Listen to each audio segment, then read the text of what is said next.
नमस्कार हमारे प्यारे सभी साथियों को। दोस्तों Beltron data entry operator class day 45 में आप सभी का बहुत बहुत स्वागत है। दोस्तों आज के सेशन में हम लोग कुछ इंपॉर्टेंट टॉपिक पर चर्चा करने जा रहे हैं। और दोस्तों जैसा कि आप सभी को पता है, इंटरनेट का आज आप समझ लीजिए एक तरह से कि अंतिम जो है दिन है। उसके बाद कुछ इंपॉर्टेंट क्वेश्चन पर हम लोग चर्चा करेंगे। उसके बाद दोस्तों अगले जो है हम लोग चैप्टर की तरफ आगे बढ़ जाएंगे।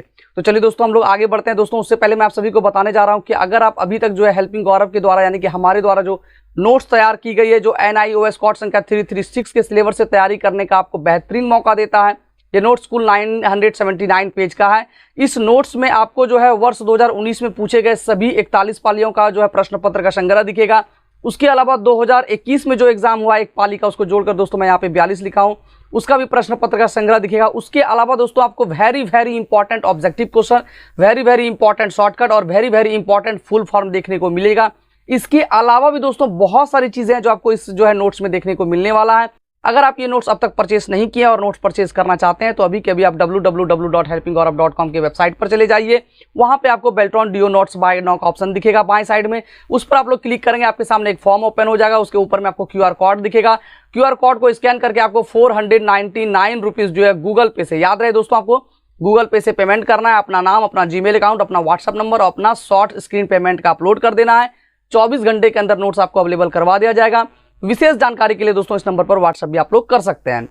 मैं इतना ही कहूंगा कि ये नोट्स काफी मेहनत के बाद तैयार की गई है और इस नोट्स को पढ़ने के बाद आपका एग्जाम दोस्तों निकल जाएगा। तो चलिए दोस्तों बिना समय बर्बाद किए हम लोग चलते हैं पेज नंबर 114 की तरफ। और जैसा कि आप लोग देख सकते हैं, कल के सेशन में हम लोग जो है याहू के बारे में चर्चा कर लिए थे, बिंग के बारे में चर्चा कर लिए थे। आज हम लोग आस्क के बारे में चर्चा करने वाले हैं। उससे पहले दोस्तों मैं आपसे एक छोटा सा रिक्वेस्ट करने वाला हूं कि अगर अभी तक हेल्पिंग गौरव यूट्यूब चैनल को सब्सक्राइब नहीं किया है तो लाल करके सब्सक्राइब बटन को दबाकर हमारे चैनल को सब्सक्राइब करें और बगल के बेल आइकन को दबाकर ऑल पर जरूर क्लिक कर लीजिएगा, ताकि जितनी भी वीडियो यूट्यूब पर अपलोड हो सबसे पहले आपको जानकारी मिल सके और आपका कोई भी क्लास मिस ना हो। तो दोस्तों आस्क क्या है? आस्क एक सर्च इंजन है। आस्क के बारे में बहुत कम लोग जानते होंगे और यहीं पे दोस्तों कंफ्यूजन पैदा किया जाता है, ताकि लोग जो है मतलब अच्छा मार्क्स गेन नहीं कर पाते हैं। इसके कारण आपसे एग्जाम में पूछा जाएगा कि निम्न में से कौन सा एक सर्च इंजन है, उसमें से दोस्तों आपको आस्क का नाम दे देगा। अब आस्क बहुत कम लोग हैं जो सुने हैं कभी नाम, इसलिए दोस्तों मैं थ्योरी से पढ़ा रहा हूं। तो आस्क भी एक सर्च इंजन है और आपसे एग्जाम में पूछा जा सकता है। ठीक है, पहले यह किसके नाम से जाना जाता था? तो जीप्स के नाम से जाना जाता था। अब आपसे एग्जाम में प्रश्न दो तरह से यहाँ पे पूछा जा सकता है। ठीक है, कि आस्क सर्च इंजन को पहले किस नाम से जाना जाता था? तो जीप्स के नाम से जाना जाता था। यह प्रश्न पूछा जा सकता है कि जीप्स सर्च इंजन को वर्तमान में किस नाम से जाना जाता है? तो आस्क के नाम से जाना जाता है। और फिर इसको चेंज करके आस्क कर दिया गया। ठीक है, यानी कि जीप्स को चेंज करके क्या कर दिया गया? आस्क। वर्तमान में से आस्क के नाम से जानते हैं। इसको जो है यानी कि आस्क को जो है क्या करते हैं? गेरेट ग्रेनर और जो है डेविड वॉर्थेन द्वारा 1996 में लॉन्च किया गया था। ठीक है, आस्क को किनके द्वारा लॉन्च किया गया था याद ध्यान में रखिएगा। और 1996 ईस्वी में जो है इसे लॉन्च किया गया था। उसके बाद दोस्तों आता है बाइडू का। ठीक है, बाइडू चीन का सबसे पॉपुलर सर्च इंजन है। आपके बारे में आप कभी सुने नहीं होंगे कि बाइडू भी एक कोई सर्च इंजन होता है। ठीक है, तो दोस्तों देख सकते हैं ये चीन का, अब आपसे एग्जाम में प्रश्न पूछा जाता है चीन का सबसे पॉपुलर सर्च इंजन का नाम क्या है? तो याद रखना कि बाइडू है। या फिर ये भी पूछा जाएगा कि बाइडू किस देश का सबसे पॉपुलर सर्च इंजन है? चीन का, अमेरिका का, भारत का? ठीक है, तो याद रखना आपको चीन का ये सबसे अधिक पॉपुलर सर्च इंजन है। यह सर्च इंजन केवल जो है केवल क्या करता है?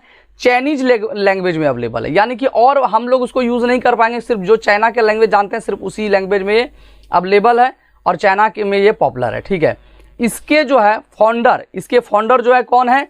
तो रॉबिन ली और कौन है? एरिक जू थे। ठीक है, फाउंडर इसके कौन थे? तो रॉबिन ली और एरिक जू थे। किसके फाउंडर? तो बाइडू के फाउंडर। ठीक है, बाइडू सर्च इंजन को 2000 में लॉन्च किया गया था। ठीक है, जो चाइना में जो पॉपुलर है चाइनीज में बाइडू, उसे जो है 2000 ईस्वी में लॉन्च किया गया था। उसके बाद दोस्तों हम लोग आगे बढ़ेंगे तो जैसा कि आप लोग देख सकते हैं बाइडू के बाद आता है येंडेक्स। ठीक है, येंडेक्स क्या होता है? तो येंडेक्स रूस का सबसे पॉपुलर सर्च इंजन है। ठीक है, अब आपसे एग्जाम में प्रश्न में पूछा जाएगा येंडेक्स किस देश का पॉपुलर सर्च इंजन है? तो रूस का है। या फिर पूछा जाएगा कि रूस का पॉपुलर सर्च इंजन का नाम निम्न में से कौन सा है? तो वाइडेन है। ठीक है, जिसको जो है इसको क्या किसके द्वारा दिया था? कंपडेक्स कंपनी द्वारा 1997 ईस्वी में लॉन्च किया गया था। किसके द्वारा किया था? कंपटेक द्वारा जो है 1997 ईस्वी में लॉन्च किया गया था। उसके बाद दोस्तों आता है डक डक गो। ठीक है, ये डक डक गो क्या है? तो देख सकते हैं डक डक गो जो है वो जो है आप देख सकते हैं गैब्रियल वेनबर्ग द्वारा 2008 में लॉन्च किया गया एक सर्च इंजन है, ठीक है, डक डक गो। ये एग्जाम में 2019 के किसी प्रश्न पत्र के 11 जो पाली में एग्जाम हुए तो उसमें से किसी 1-2 पाली में ये प्रश्न पूछा गया है, क्योंकि मैं लगभग सारा सेट एक बार जो है मतलब कि देखा हूं, तो इसलिए मुझे याद है कि डक डक गो वाला एक प्रश्न कहीं पूछा गया है, ठीक है। तो याद रखिएगा डक डक गो जो है गैब्रियल वेनबर्ग द्वारा 2008 में लॉन्च किया गया एक सर्च इंजन है, यानी कि डक डक गो भी एक सर्च इंजन है, इसको ध्यान में आपको रखना है। उसके बाद दोस्तों हम लोग आगे बढ़ेंगे और इससे प्रश्न पूछा जा सकता है कि निम्न में से कौन सा एक सर्च इंजन है, ठीक है। एक डक डक गो का ऑप्शन आपको देखने को मिल सकता है, ठीक है, ध्यान में रखिएगा। अब दोस्तों चैप्टर 6 जो हम लोग पढ़ रहे थे उसके कुछ इंपॉर्टेंट प्रश्न पर चर्चा करेंगे। वैसे दोस्तों थ्योरी में ये प्रश्न आपको देखने को मिला होगा, लेकिन फिर भी दोस्तों इसे जो एक बार रिवाइज करना जरूरी होता है, क्योंकि ये काफी इंपॉर्टेंट क्वेश्चन है, तभी दोस्तों इंपॉर्टेंट क्वेश्चन में डाला गया है। इंटरनेट सर्विस प्रोवाइडर क्या है? ISP, ठीक है। ISP को कितने भागों में बांटा गया है, ये काफी इंपॉर्टेंट है। इंटरनेट सर्विस प्रोवाइडर ISP का फुल फॉर्म होता है, ठीक है। इंटरनेट सर्विस प्रोवाइडर एक कंपनी है, क्या है? तो एक कंपनी है जो कस्टमर या यूजर को इंटरनेट सर्विस प्रोवाइड करती है। जो क्या करती है? कस्टमर को, हम जैसे आप जैसे कस्टमर को क्या करती है? इंटरनेट सर्विस प्रोवाइड करती है। ISP को 3 भागों में डिवाइड किया गया है। कितने भागों में? 3 भागों में, टियर 1, टियर 2 और टियर 3 में, ठीक है। इसको ध्यान में आपको रखना है। उसके बाद टियर 1 के बारे में हम लोग सबसे पहले बात करेंगे। हम लोग यहाँ पे आपको समझा दें कि टियर 1 जो है वो विश्वव्यापक होता है, ठीक है। टियर 2 क्या होता है कि टियर 1 से टियर 2 खरीदना है, या फिर ये कहें तो टियर 1 जो है टियर 2 को देता है, और टियर 2 से टियर 3 यानी कि टियर 3 आप समझ लीजिए इंड यूजर हो गया। अंत में जो आप लोग जो इंटरनेट यूज करते हैं वो टियर 3 हम लोग को प्रोवाइड करवाता है, और टियर 3 को टियर 2 और टियर 2 को टियर 1, ठीक है। अब हम लोग बात करेंगे टियर 1 के बारे में। तो जैसा कि देख सकते हैं टियर 1 जो है high level internet service provider है। क्या है? High level internet service provider है, क्योंकि ज़्यादातर नेटवर्क लाइन टियर 1 द्वारा ही स्थापित की जाती है। ज़्यादातर जो है इंटरनेट किसके द्वारा? तो टियर 1 के द्वारा स्थापित की जाती है। यह न सिर्फ क्षेत्रीय लेवल पर नेटवर्क लाइन स्थापित करते हैं, बल्कि दूसरे देश में इंटरनेट कनेक्शन प्रोवाइड करने के लिए समुद्र के नीचे इंटरनेट केबल यानी कि तार बिछाते हैं। Tier 1 ISP world wide web के सभी कॉर्नर्स को जोड़ते हैं। तो देख सकते हैं टियर 1 के बारे में पहले बताया कि विश्वव्यापक है, सारे देश तक पहुंचाता है। दूसरे देश तक पहुंचाने के लिए समुद्र के नीचे से भी तार वायर जो है लोग फैलाता है, ठीक है। तो टियर 1 के बारे में ये चीज़ जानकारी इंपॉर्टेंट है। उसके बाद दोस्तों हम लोग आगे बढ़ेंगे। तो जैसा कि देख सकते हैं टियर 1 सर्विस प्रोवाइडर सीधे लोग यानी कि इंड यूजर को इंटरनेट कनेक्शन प्रोवाइड नहीं करते, यानी कि टियर 1 सीधा हम लोगों तक इंटरनेट नहीं के द्वारा आता है। टियर 1 से टियर 2 के पास जाता है, उसके बाद हम लोग के पास आता है, बल्कि उसे टियर 2 को क्या करती है? बेच देती है। टियर 2 को क्या करता है? बेच देता है। उसके बाद दोस्तों हम लोग आगे बढ़ेंगे तो टियर 2 के बारे में बात करेंगे। Tier 2 ISP internet service provider, जिसका फुल फॉर्म है, बार बार रिपीट कर रहा हूं, इस सबको आपको ध्यान में रखना है। ISP का full form internet service provider होता है। तो टियर 2 ISP एक सर्विस प्रोवाइडर है जो टियर 1 और टियर 3 इंटरनेट सर्विस प्रोवाइडर के बीच क्या होता है? कनेक्ट होता है। जैसा कि मैंने बताया टियर 1 से टियर 2, टियर 2 से टियर 3 के पास जाता है। तो ये टियर 1 और टियर 3 यानी कि इंड यूजर और फर्स्ट यूजर के बीच का ये काम करता है, ठीक है। क्या करता है? इसको कनेक्ट करता है। टियर 2 प्रोवाइडर पेयरिंग एग्रीमेंट के माध्यम से, ठीक है, एग्रीमेंट के माध्यम से इंटरनेट ट्रैफिक को एक्सचेंज करते हैं। साथ ही इंटरनेट तक पहुंचने के लिए टियर 3 ISP से चार्ज लेते हैं। क्या करते हैं? टियर 3 तक पहुंचने के लिए, यानी कि हम जैसे आप जैसे पब्लिक तक पहुंचने के लिए इंड यूजर, हम लोग के हुए इंड यूजर हुए, वहां तक पहुंचने के लिए चार्ज करता है। उसके बाद दोस्तों हम लोग बात करने वाले हैं टियर 3 के बारे में। ये टियर 3 क्या होता है? टियर 3 ISP जो है लास्ट इंटरनेट सर्विस प्रोवाइडर, यानी कि अंतिम सर्विस प्रोवाइडर। जैसे आप जो है अंतिम है, हम लोग के बाद फिर क्या हम लोग तो यूज ही करते हैं इसको, ठीक है। अंतिम सर्विस प्रोवाइडर है, लास्ट सर्विस प्रोवाइडर है, जो टियर 2 ISP से इंटरनेट की जो टियर 2 से क्या करता है? इंटरनेट की फैसिलिटी लेकर यूजर तक पहुंचाने का काम करता है। कुछ फैसिलिटी लेकर हम लोगों तक पहुंचाने का काम करता है। उसके बाद दोस्तों हम लोग आगे बढ़ेंगे तो जैसा कि देख सकते हैं नेटवर्क टोपोलॉजी को परिभाषित करें, किन्हीं 2 प्रकार के टोपोलॉजी को समझाइए। तो नेटवर्क टोपोलॉजी में रिंग टोपोलॉजी, बस टोपोलॉजी के बारे में भी हमने आपको पढ़ाया है। जैसा कि आप लोग देख सकते हैं टोपोलॉजी नेटवर्क के शेप या लेआउट को कहा जाता है। इसमें कंप्यूटर को आपस में जोड़ने एवं उसमें डेटा फ्लो मेथड टोपोलॉजी कहलाती है। ठीक है, आप समझ लीजिए टोपोलॉजी को, बहुत स्पीड में मैं समझा दूंगा आपको कि टोपोलॉजी नेटवर्क के शेप या लेआउट को कहते हैं। इसमें कंप्यूटर को आपस में जोड़ने एवं उसमें डेटा फ्लो मेथड को टोपोलॉजी कहा जाता है। इतना सा समझिए। उसके बाद दोस्तों दो टोपोलॉजी के बारे में यहाँ पे समझाना है। एक पहला बस टोपोलॉजी है, जिसको मैं यहाँ पे आपको समझा देता हूँ। जैसा कि आप लोग देख सकते हैं, बस टोपोलॉजी में सभी नोड एक सिंगल केबल से जुड़े होते हैं। बस टोपोलॉजी में एक सिंगल नोड पर जुड़ा होता है, इसको ध्यान में रखिएगा, जिसे बैकबोन कहते हैं। जिसे क्या कहते हैं?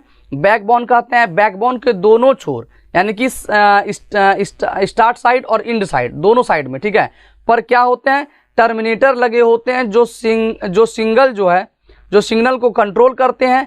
बस टोपोलॉजी में किसी नोड के खराब होने पर नेटवर्क पर कोई प्रभाव नहीं पड़ता है। मुख्य रूप से बस टोपोलॉजी में समझ लीजिए कि सिंगल केबल से जुड़े होते हैं, जिसे बैकबोन कहते हैं। उसके दोनों छोरों पर स्टार्ट साइड और एंड साइड पर टर्मिनेटर लगे होते हैं जो सिग्नल को कंट्रोल करते हैं। ठीक है, जो क्या करते हैं? सिग्नल को कंट्रोल करता है। सिग्नल को कौन कंट्रोल करता है? तो टर्मिनेटर जो लगा होता है वही सिग्नल को कंट्रोल कर लेता है।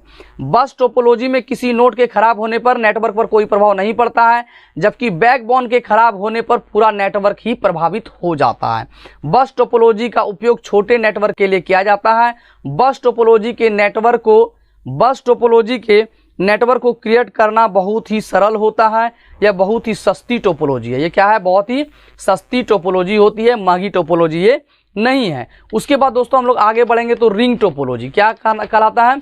Ring topology. रिंग टोपोलॉजी के बारे में भी मैं आप सभी को बताया हूं कि रिंग टोपोलॉजी एक ऐसा नेटवर्क है जिसमें सभी डिवाइसेज, जितने भी डिवाइस होते हैं, गोलाई में क्या होता है? गोलाई में आपस से जो है कनेक्ट होते हैं। गोलाई में आपस में कनेक्ट होते हैं। इसमें ज़्यादा संख्या में नोड जोड़ने पर जो है रिपीटर की आवश्यकता होती है। किसकी आवश्यकता होती है?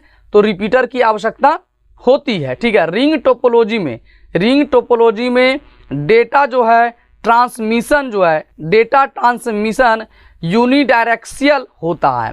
रिंग टोपोलॉजी में डाटा ट्रांसमिशन क्या होता है? यूनिडायरेक्शियल होता है। इसमें दोनों डायरेक्शन में डेटा ट्रांसफर करने के लिए दो कनेक्शन की ज़रूरत होती है। रिंग टोपोलॉजी में जो है डाटा जो है सीक्वेंशियल तरीके से जो है ट्रांसफ़र किया जाता है। इसमें क्या करता है? सीक्वेंशियल तरीके से रिंग टोपोलॉजी में डेटा कैसे ट्रांसफ़र किया जाता है? तो डेटा सीक्वेंशियली तरीके से जो है ये ट्रांसफ़र किया जाता है। रिंग टोपोलॉजी में कोई एक नोड खराब हो जाए तो इसका असर पूरे नेटवर्क पर पड़ता है। इस टोपोलॉजी का प्रयोग लोकल एरिया नेटवर्क यानी कि लैन का ये फुल फॉर्म यहाँ पे आपको देखने को मिल रहा है, लैन यानी कि लोकल एरिया नेटवर्क में किया जाता है। आपको ध्यान रखना है कि रिंग टोपोलॉजी में डेटा जो है सीक्वेंशियल तरीके से ट्रांसफ़र किया जाता है। ये काफ़ी इंपॉर्टेंट चीज़ है। इसमें अगर एक नोड्स भी खराब हुए तो फिर सारा सिस्टम गड़बड़ा जाएगा। ये दोस्तों रिंग टोपोलॉजी के बारे में था। कल के सेशन में और भी कुछ इंपॉर्टेंट क्वेश्चन है कि www से आप क्या समझते हैं, कुछ प्रसिद्ध नेटवर्क ब्राउज़र के बारे में के नाम समझाइए। ठीक है, तो ये दोस्तों कल के सेशन में हम लोग चर्चा करने वाले हैं। दोस्तों उम्मीद करेंगे कि आज का सेशन आपको काफ़ी पसंद आया हो। सेशन अगर पसंद आया हो तो कम से कम वीडियो देखने के बाद एक लाइक ज़रूर कर दिया कीजिए। इस वीडियो को ज़्यादा से ज़्यादा शेयर किया कीजिए ताकि और भी जो ज़रूरतमंद लोग हैं उन तक ये वीडियो पहुंच सके। दोस्तों अगर हेल्पिंग गौरव पर पहली बार विजिट किए हैं तो अभी के अभी आप लाल करके सब्सक्राइब बटन को दबाकर हमारे चैनल को सब्सक्राइब कर ले और बगल के बेल आइकन को दबाकर ऑल पर जरूर क्लिक कर लीजिएगा ताकि हर वीडियो आपको समय से पहले मिलते रहे और आपका कोई भी क्लास मिस ना हो। तो चलिए दोस्तों मिलते हैं फिर से आपसे अगली वीडियो में।